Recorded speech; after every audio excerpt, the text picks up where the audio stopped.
Dale Moretti didn't believe in second chances. Not in his world. Not in his line of work. But when Serena Vale walked into his restaurant that night, soaking wet from the rain, desperation carved into her face, something in him paused. She wasn't supposed to be there. Her father owed him $2 million. Money borrowed, money gambled, money lost. And now the old man was 6 feet under. Heart attack, they said. Dale knew better.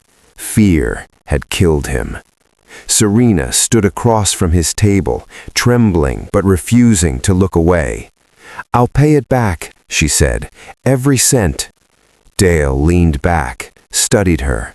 A waitress, maybe a student, definitely broke. "You don't have $2 million, he said quietly. "I know." "Then why are you here?" She swallowed hard. "Because running won't save me, and I won't let my family suffer for his mistakes." Dale's men shifted behind her, waiting for the order. He should have her removed, should have made an example, but he didn't. Instead, he poured her a glass of wine. "Sit down, Serena." Her eyes widened. "We're going to talk about how you plan to repay me." She sat, and neither of them realized this conversation would change everything. "You can't pay me in cash," Dale said, "so you'll pay me in service." Serena's grip tightened on the wine glass. "What kind of service?" "The legal kind." His tone was calm, almost kind. "I own several businesses, restaurants, import companies, real estate, all legitimate. All I need is someone I can trust." "I don't know you." "No, but you came here instead of running. That tells me something." He slid a folder across the table. "Financial management, bookkeeping, contract oversight. You'll work for me. Salary plus debt reduction. 10% of your earnings go toward what your father owed." Serena opened the folder. The numbers were fair, almost generous. Too generous. "Why would you do this?" Dale's expression didn't change. "Because dead debtors don't pay, and broken families create problems I don't need." He stood, buttoned his coat. "You start Monday. My associate Walter will handle the details." She looked up at him, searching for the trap. "There's always a catch." Dale paused at the door. "The catch is simple, Serena. You work for me now. That means loyalty, discretion, and understanding that some questions don't get asked." The rain hammered harder against the windows. "Can you live with that?" She thought of her younger sister, her mother, the threats that had been coming since her father's death. "Yes."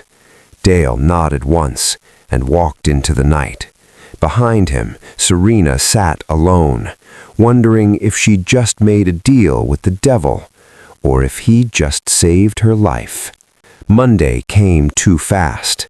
Serena arrived at the address Walter had given her, a glass building downtown, elegant, professional, nothing like she'd expected. Walter met her in the lobby, older, silver hair, sharp eyes that missed nothing. "Miss Vale, welcome." He led her upstairs, introduced her to the team, accountants, lawyers, operations managers, all of them polite, professional, all of them clearly afraid of something. Her office was small but well appointed, computer, files, a view of the bay. Walter handed her a stack of folders. Import contracts, shipping manifests, payment schedules. Review them. Flag anything unusual. Unusual how? Walter's smile didn't reach his eyes. "You'll know when you see it." He left her alone. Serena opened the first file. Everything looked legitimate. Cargo declarations, customs documents, standard business. But certain shipments had notes on the margins, codes she didn't recognize. She was about to ask when her door opened. A woman entered, tall, dark hair pulled back, designer suit. "You must be Serena." "Yes." "Maddalena Moretti, Dale's sister, and your new attorney, should you ever need one." She shook it. "Attorney? Working for my brother comes with certain protections. I handle them." Madalena's gaze was assessing, not hostile, just careful. "Let me be clear, Dale. Dale doesn't help people out of kindness. He saw something in you, potential, loyalty, whatever it was. Don't waste it." "I won't." "Good." Madalena turned to leave, paused. "And Serena, if you ever feel unsafe, call me, not Dale." Then she was gone. Serena sat back down, stared at the files, wondering what exactly she'd walked into. 3 weeks in, Serena found the discrepancy.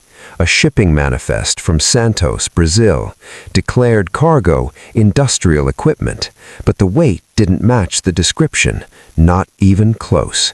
She flagged it, prepared to ask Walter, but Dale appeared in her doorway first. "You found something." Not a question. "The Santos shipment. The numbers don't add up." Dale entered, closed the door behind him. "What did Walter tell you to do with unusual findings?" "Report them to him." "And?" "I was about to." Dale moved to the window, looked out at the city. "That shipment is legitimate. The equipment is specialized. The weight calculation accounts for protective casing. You did good work catching it, but it's clean." Serena watched him, something in his tone. "You're lying." The words were out before she could stop them. Dale turned, his expression unreadable. "Excuse me?" Her heart pounded, but she'd come too far. "The casing weight still doesn't match, unless there's something else in those containers." Silence filled the room. Dale walked to her desk, leaned down. His voice was quiet. "Serena, I hired you because you're smart, because you pay attention, but there are things in my world you don't want to understand, questions you don't want answered. Then why have I reviewed these files at all? Because 90% of my business is legitimate, and I need someone I can trust to keep it that way." He straightened. "The other 10%, that's not your concern." "What if I make it my concern?" Dale's jaw tightened. "Then you become a liability, and I don't keep liabilities around." He moved toward the door, stopped. "You're good at this job, Serena. Don't ruin it by being too curious." The door closed. Serena stared at the manifest, at the numbers that didn't add up, and wondered how deep this went. Serena's younger sister, Sylvia, called that night. Someone came to the house. Serena's blood cold. "What?" "They came inside, asked for Dad. I told him he was dead. They asked about you." "What did you tell them?" "Nothing. But Serena, they knew where we lived, knew my name." Serena grabbed her keys. "Lock the doors. I'm coming over." "Who were they?" "I don't know, but stay inside until I get there." She drove fast, mind racing. Dale said the debt was settled through her work, that her family was protected. So why were men asking questions? She pulled up to her mother's house 30 minutes later. The lights were on, door locked. Sylvia opened it immediately. "They left 20 minutes ago." Serena checked every room. Nothing disturbed, nothing taken, but the message was clear. Someone knew where they lived. She called Dale. He answered on the second ring. "2 men came to my family's house tonight, asking for my father, about me." Silence. "What did they look like?" She described them, Sylvia filling in details. Dale's voice went cold. "Stay there. I'm sending Walter." "Who were they?" "Not mine." He paused. "Which means someone else is interested in your father's debt." "You said it was settled." "With me, yes, but your father borrowed from others before he came to me. I thought they'd moved on. Clearly they haven't. I'll handle it." "How?" "By making it clear you're under my protection now, that touching you or your family means answering to me." The line went dead. Serena looked at Sylvia. Her mother appeared in the hallway, confused and frightened. She'd thought taking this job would solve their problems. Instead, it had made them targets. Walter arrived with 3 men, professional, armed, positioning themselves around the property. Mr. Moretti's orders: your family has 24-hour security until this is resolved. Serena's mother stared. Who are these people? Protection, Mama. From what? Serena couldn't answer that. Walter pulled her aside. The men who came here work for Giovanni Cassano.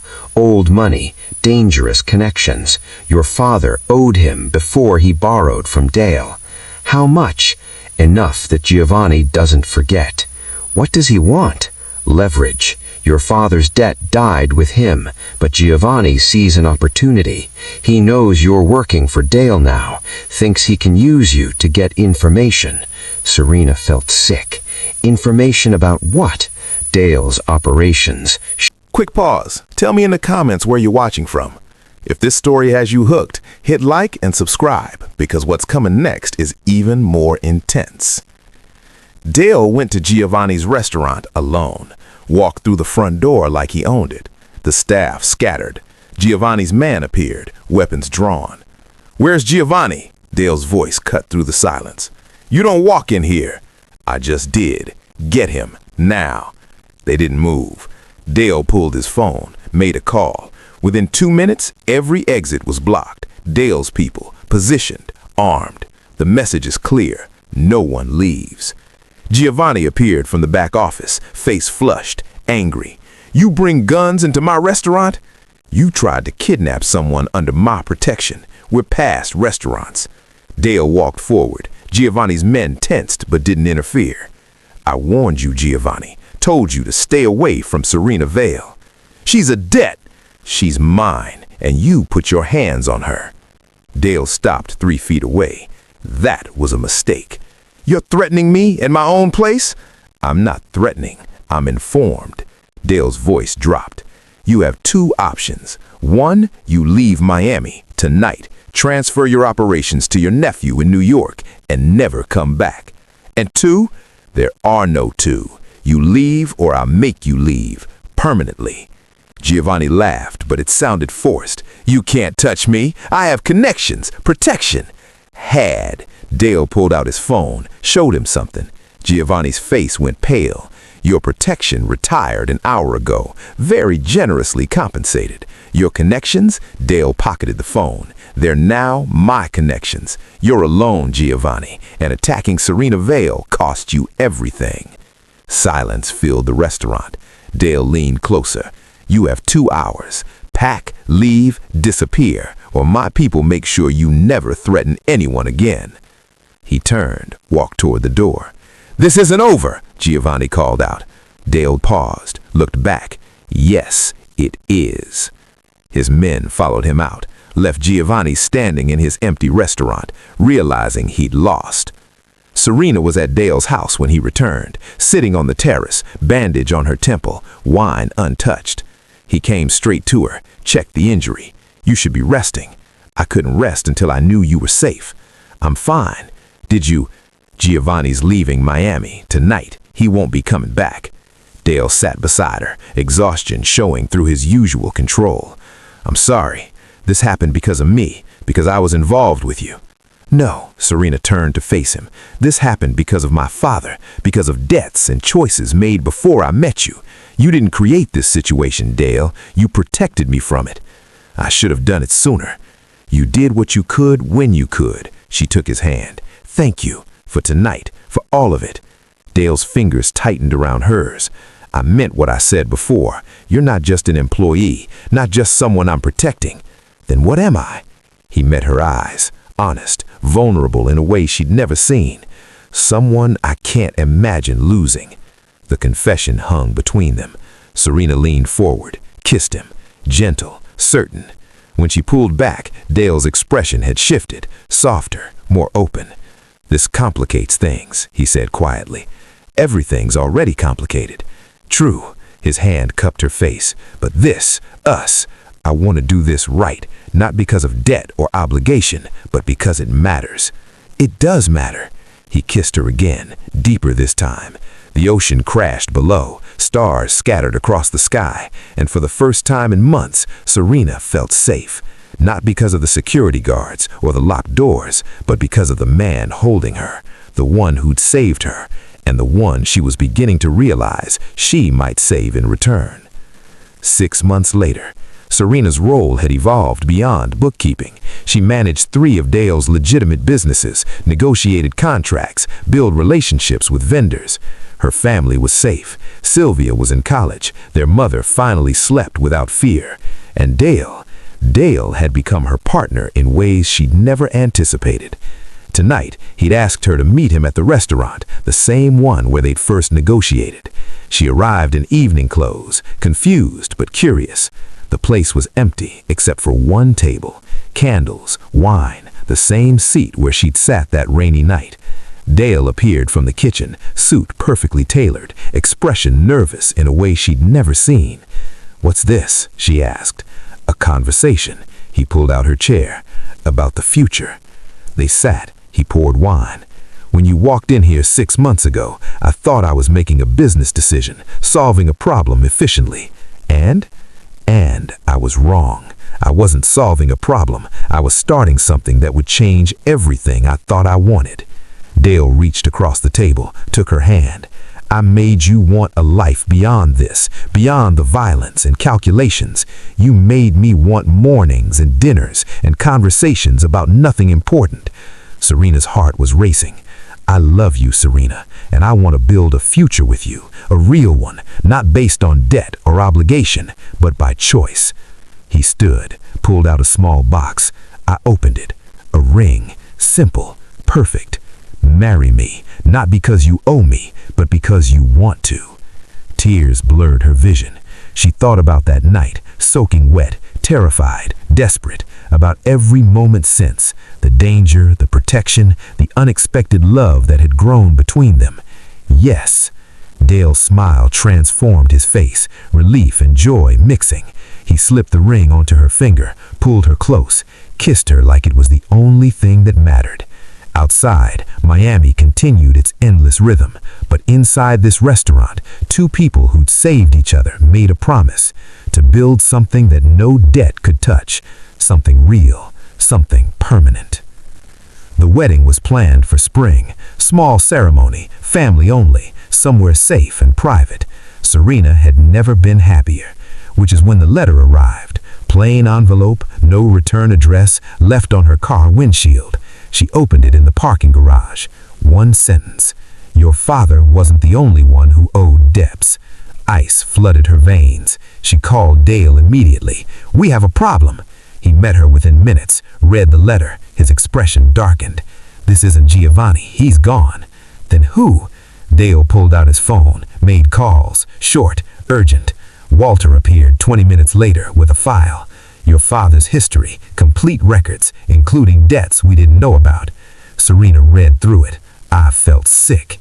Her father hadn't just borrowed from Dale and Giovanni. He'd borrowed from someone else, someone worse, a name that made even Dale's expression change. "No," he said quietly. "Who?" Serena demanded. Walter and Dale looked at each other. "Matteo Santoro. He runs things from the shadows, doesn't make public moves, but when he collects debts, it's permanent," Dale finished. "Your father borrowed $2 million from him 5 years ago. Matteo never came for it because your father died before he could collect. But now he knows about me. Now he knows you're with me." Dale's jaw was tight, and he sees an opportunity. "What kind of opportunity?" "The kind where he uses you to hurt me, to force concessions, to take territory." Dale looked at her. "Serena, this is bigger than Giovanni ever was. Matteo doesn't negotiate. He doesn't leave. So what do we do?"